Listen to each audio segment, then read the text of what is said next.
Etching क्यों है या खुजली क्यों है, इस कंडीशन को मेडिकल लैंग्वेज में हम कहते हैं प्रूराइटिस ऑफ प्रेगनेंसी। प्रूराइटिस का मतलब है खारिश या खुजली होना। कोई भी महिला जब उसकी फर्स्ट 3 मंथ्स प्रेगनेंसी है तो डिफरेंट सिम्टम्स उसको परेशान करते हैं, उसमें से एक इचिंग भी है। फर्स्ट रीज़न उसका है ड्राइनेस।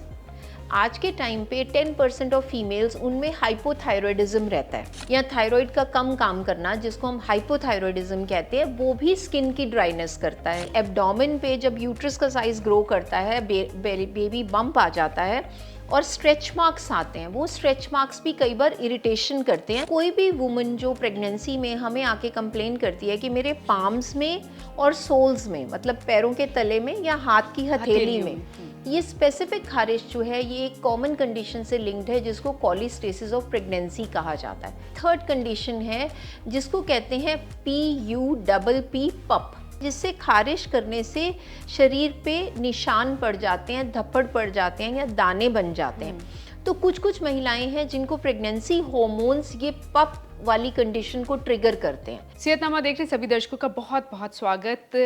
बहुत शुक्रिया सेहतनामा को इतना सारा प्यार, ढेर सारा प्यार देने के लिए कि आज हमारे पास लाखों दर्शक हमारे साथ जुड़े हुए हैं। सब्सक्राइब अगर अभी तक आपने नहीं किया चैनल को सब्सक्राइब ज़रूर करें। वीडियोस पसंद आ जाए तो लाइक और शेयर कर दीजिएगा ताकि ज़्यादा से ज़्यादा लोगों तक सही इन्फॉर्मेशन पहुंच सके, क्योंकि हमारी कोशिश होती है एक्सपर्ट डॉक्टर्स के साथ हम आपके सवालों का जवाब जानने की कोशिश करें। आप चाहते हैं कुछ और टॉपिक्स जिन पर वीडियोस देखना चाहते हैं, कमेंट सेक्शन में हमें ज़रूर बताइए। आज एक बार फिर सीनियर गायनेकोलॉजिस्ट डॉक्टर सीमा शर्मा हमारे साथ है, उनसे बात करेंगे प्रेगनेंसी के दौरान खुजली, खारिश होना। और आपको बता दें कि प्रेगनेंसी पर पूरी सीरीज़ है, 9 महीने कैसे देखभाल करें, डिस्क्रिप्शन में उसका लिंक दिया हुआ है। उसके अलावा बच्चा जब पैदा हो जाता है कैसे देखभाल करनी है और उससे पहले अपना ख्याल कैसे रखना है, सो पूरी सीरीज़ आप देख सकते हैं। सो आज बात करेंगे, बहुत सारी महिलाओं को प्रॉब्लम होती है ड्यूरिंग प्रेगनेंसी, खुजली की, खारिश की। वो क्यों होती है, उस वक्त क्या किया जा सकता है। Welcome ma'am. Thank you. So बहुत सारे पेशेंट नहीं, प्रेग्नेंट महिलाएं आपके पास आ रही हैं इस शिकायत को लेकर, जो खारिश या खुजली की प्रॉब्लम हो जाती है, तो होती क्यों है?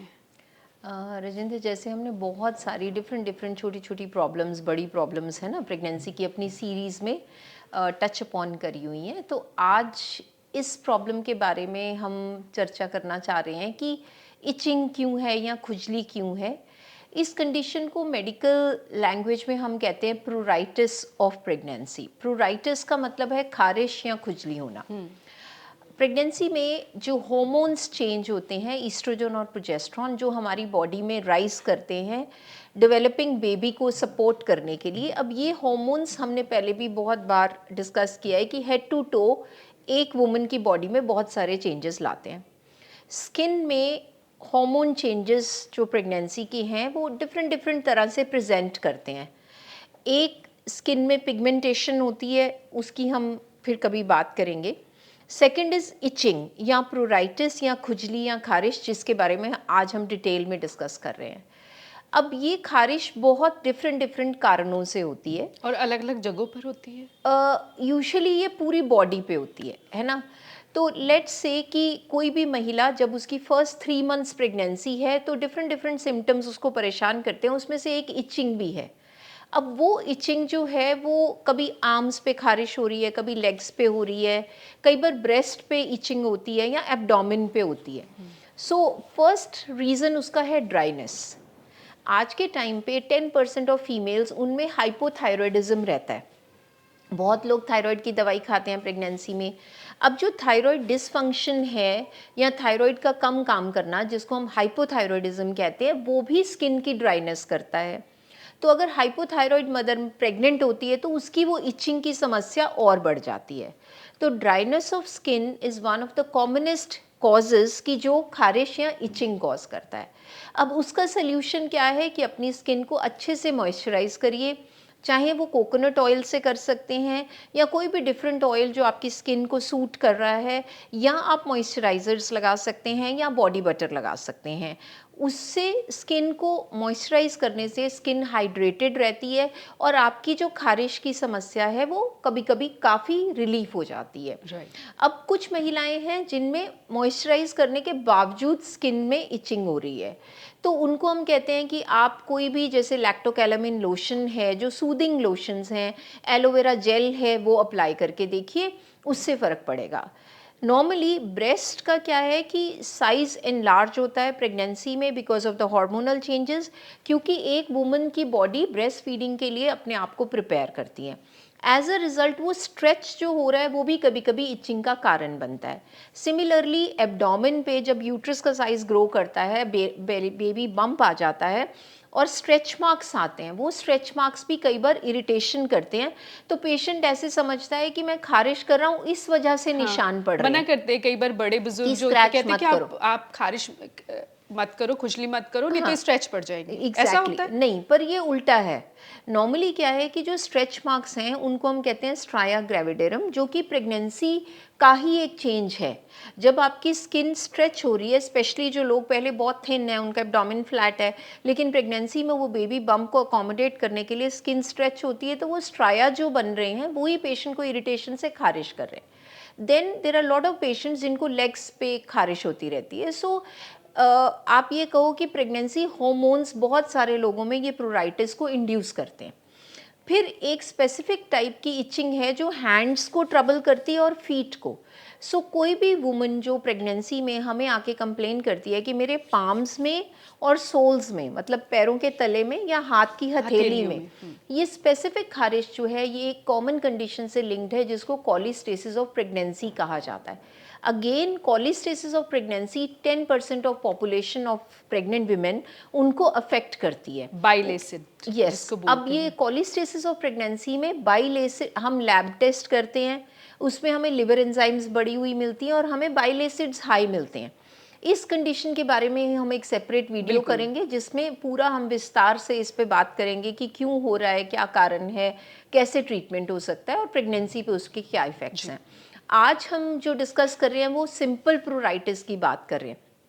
अब हमने डिस्कस किया प्रोराइटिस ऑफ प्रेगनेंसी, जिसमें हम सिम्टोमेटिक ट्रीटमेंट दे रहे हैं, चाहे आप इमोलिएंट्स कहते हैं उसको, जो सूदिंग वाले मॉइस्चराइजर्स हैं वो लगाइए, या फिर आप सेट्रिजीन ले सकते हैं जो सिंपल एंटी एलर्जिक हमारी गोलियां हैं, दिन में एक लेने से उससे खारिश को आराम होता है। उसका कोई साइड इफेक्ट साइड इफेक्ट नहीं है, वो बेबी के लिए सेफ है। पर वो कंटिन्यूअसली तो नहीं ले सकते आप, बहुत ऑफ एंड लंबे ऑन समय ले तक सकते हैं, नहीं ऑफ ले एंड ऑन सकते, ले सकते कभी हैं। कभी हाँ, ज्यादा अगर आपको खारिश हो रही है तो तो ले आप सकते ले हैं। सकते हैं। अब एक थर्ड कंडीशन है जिसको कहते हैं PUPP, पप।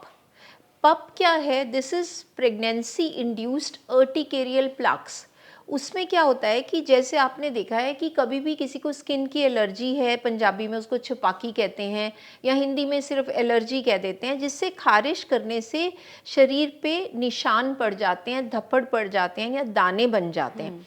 तो कुछ कुछ महिलाएं हैं जिनको प्रेगनेंसी हॉर्मोन्स ये पप वाली कंडीशन को ट्रिगर करते हैं। अब उसमें क्या होता है, अक्सर 7वें-8वें महीने में महिलाएं बहुत ट्रबल्ड रहती हैं, परेशान होती हैं, क्योंकि कंटिन्यूस खारिश होती रहती है और बॉडी पे जगह जगह रेड कलर के निशान बन जाते हैं, जैसे किसी को मच्छर ने काट लिया हो, और इरिटेशन भी बहुत होती है। उसमें माताएं या गर्भवती महिलाएं दिन और रात दोनों टाइम सो नहीं पाते, क्योंकि हर समय उनको वो इरिटेशन होती है। अब पप एक क्लासिकल प्रॉब्लम है जो प्रेगनेंसी से रिलेटेड है, 2 to 5% ऑफ प्रेग्नेंट विमेन में हो सकती है।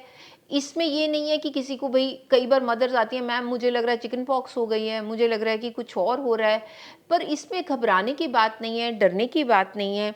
ये अनकंफर्टेबल ज़रूर है, लेकिन ये बच्चे को किसी तरह से एडवर्सली अफेक्ट नहीं करती और प्रेगनेंसी होने के बाद ये इमीडिएटली इम्प्रूव भी हो जाती है। अच्छी बात ये है कि जो ये निशान है, कभी कभी आपके खुजलाने से अगर आपने छील दिया, ज़ख़म बन गया, तो हाँ थोड़ा स्कार रह जाएगा, बट मेजॉरिटी जो लीजन्स हैं, जो भी धब्बड़ हैं, दाने हैं, वो डिलीवरी के बाद अपने आप रिग्रेस हो जाते हैं, मतलब कम हो जाते हैं। तो अब जो महिलाएं पप से सफ़र करती हैं, वो कई बार आके इतनी परेशान होती हैं, कहती हैं कि आप हमारा प्री मेच्योर डिलीवरी कर दो, हम इसके साथ प्रेगनेंसी कंटिन्यू नहीं कर सकते और 9वें महीने में, कि हम इतने परेशान हो रहे हैं। इतनी सिवियर सीवियर इचिंग होती है, इचिंग भी और वो निशान भी, वो निशान भी पेशेंट को डरा देते हैं कि पता नहीं मेरी बॉडी में क्या हो रहा है। बट अगर हमने स्किन स्पेशलिस्ट का ओपिनियन ले लिया, हमने अपने लिवर फंक्शन टेस्ट कर लिए, वो ठीक है, गायनेकोलॉजिस्ट ने आपका अल्ट्रासाउंड करा, सब कुछ ठीक है, तो आप घबराइए मत, ये कंडीशन आपकी डिलीवरी होने के बाद खुद से रिग्रेस हो जाएगी। अब इसका क्या उपाय है? इसमें अगेन हम लोग एंटी एलर्जिक मेडिसिन देते हैं, जैसे मैंने बताया सेट्रिजीन दे सकते हैं, एविल दे सकते हैं खारिश को कम करने के लिए। उससे भी कम ना हो तो कई बार सीवियर कंडीशन में हम लगाने के लिए स्टीरॉयड क्रीम देते हैं। वो स्टीरॉयड क्रीम जो है वो एलर्जी को थोड़ा सा सबसाइड कर देती है और सिम्टोमेटिक रिलीफ कर देती है। और अगर उससे भी फ़र्क नहीं पड़ेगा तो फिर हम ओरल स्टीरॉयड गोलियों की फॉर्म में देते हैं। वो टैबलेट हम कहते हैं कि आप सुबह शाम ले लीजिए, उसकी स्ट्रेंथ हम बढ़ाते हैं अगर रिलीफ नहीं हो रहा है तो 1-2 हफ्ते वो स्टीरॉयड लेने से ये जो पप की कंडीशन है ये थोड़ी सी रिलीव हो जाती है। तो इस तरह से आप देखो कि प्रेगनेंसी में इचिंग जो है वो लगता तो सुनने में सिंपल सा है कि भाई खारिश है, लेकिन गर्भवती महिलाओं को वो काफ़ी परेशान कर देती है। सो अब हम अपने नेक्स्ट जो एपिसोड बनाएंगे उसमें बात करेंगे कोलिस्टेसिस की। और बस आज का हमारा जो मैसेज है कैरी होम वो यही है कि घबराना नहीं है, जो भी सिम्टम है आप जाके अपने केयर प्रोवाइडर से डिस्कस करिए और बहुत सारी मेडिकल ट्रीटमेंट ऑप्शंस हैं जिससे कि वो रिलीव हो सकता है। पर ऐसा तो कुछ नहीं कि जो मेडिसिन दी जाती, कई बार ना प्रेगनेंसी के दौरान ये कहा जाता है एक्स्ट्रा मेडिसिन नहीं लेनी, बच्चे को नुकसान हो सकता है, लेकिन एक डॉक्टर को बेटर पता है कि कौन सी मेडिसिन देनी है कौन सी नहीं। बिल्कुल। पर ये है कि आप खुद ओवर द काउंटर पर जाकर कोई नहीं भी लीजिए, खारिश की बिल्कुल। दवाई ना लें। खुद से ना लें। जो भी स्त्री रोग विशेषज्ञ आपको देख रहे हैं वो आपको जो मेडिसिन प्रिस्क्राइब करेंगे वो सेफ होगी।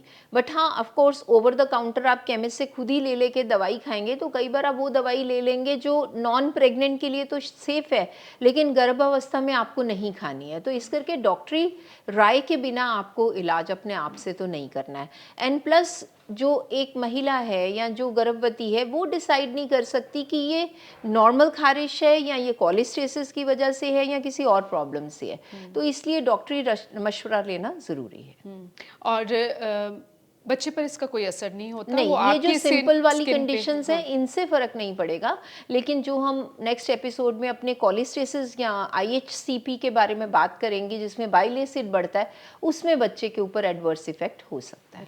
Thank you so much for this information. और बाइल एसिड जो बढ़ता है उससे क्या सिम्टम्स होते हैं, उसका क्या ट्रीटमेंट है, टेस्ट कैसे किया जाता है, फिर उसका इलाज कैसे होता है, क्योंकि वो भी प्रेगनेंसी से रिलेटेड ही प्रॉब्लम है और बहुत सारी महिलाओं को 100 में से 10 महिलाएं इस प्रॉब्लम को झेल रही हैं। सो उस पर नेक्स्ट एपिसोड में बात, बने रहिए सेहतनामा के साथ।